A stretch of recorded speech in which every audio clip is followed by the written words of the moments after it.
खुद को बदलना सीखो। बुद्ध के अनुसार यह जीवन का सबसे महत्वपूर्ण लक्ष्य है।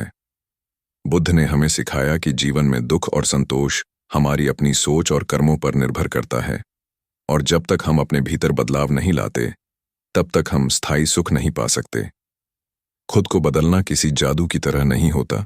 यह धीरे धीरे अपने विचारों, भावनाओं और आदतों को समझकर और सुधार कर किया जाता है। बुद्ध ने यह स्पष्ट किया कि हम जितना भी दूसरों को बदलने की कोशिश करेंगे, अगर हम खुद में बदलाव नहीं लाते तो असली परिणाम नहीं मिलते। इसलिए खुद को बदलना सीखना सबसे पहला और जरूरी कदम है। सबसे पहले खुद को बदलने के लिए स्वयं का निरीक्षण करना आवश्यक है।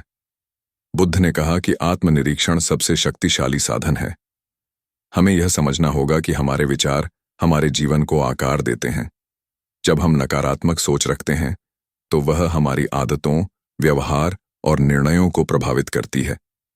उदाहरण के लिए, अगर हम निराशा और क्रोध में रहते हैं तो हमारी प्रतिक्रियाएं भी उसी तरह की होंगी और हमारे जीवन में दुख बढ़ता रहेगा।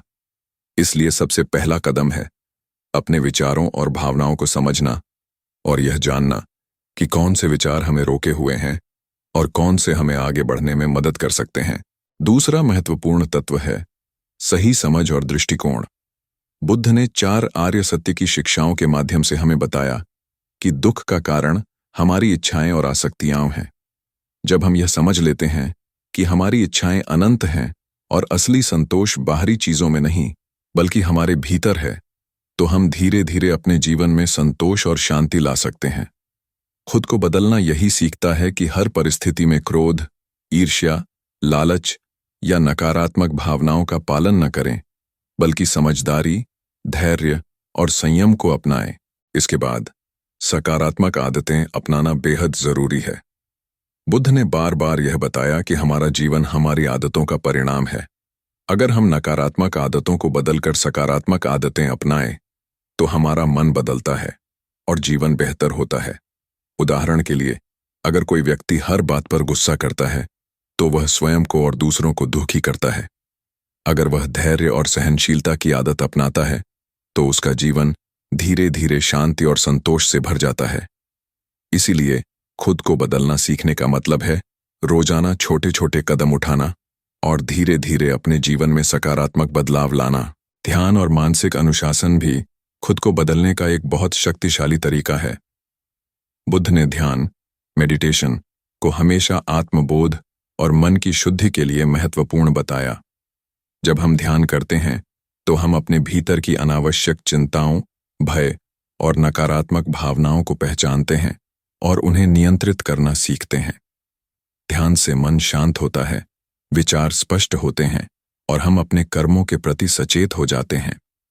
नियमित ध्यान करने से व्यक्ति अपने स्वभाव और आदतों को समझता है और जो उसे रोकते हैं उन्हें बदलने का प्रयास करता है। खुद को बदलना सीखने का अगला महत्वपूर्ण पक्ष है दया और करुणा का अभ्यास। बुद्ध ने कहा कि जब हम दूसरों के प्रति दया और करुणा रखते हैं तो हमारे अंदर अहंकार और ईर्ष्या जैसी नकारात्मक भावनाएं कम होती हैं। जब हम दूसरों को समझने और उनके दुख को साझा करने लगते हैं तो हमारा मन अधिक खुला और शांत बनता है।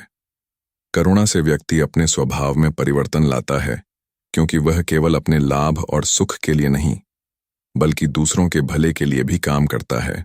इसके अलावा खुद को बदलने के लिए अस्मिता और अहंकार का त्याग करना आवश्यक है। बुद्ध ने कहा कि अहंकार और स्वयं को बड़ा समझना हमारी विकास यात्रा में सबसे बड़ी बाधा है।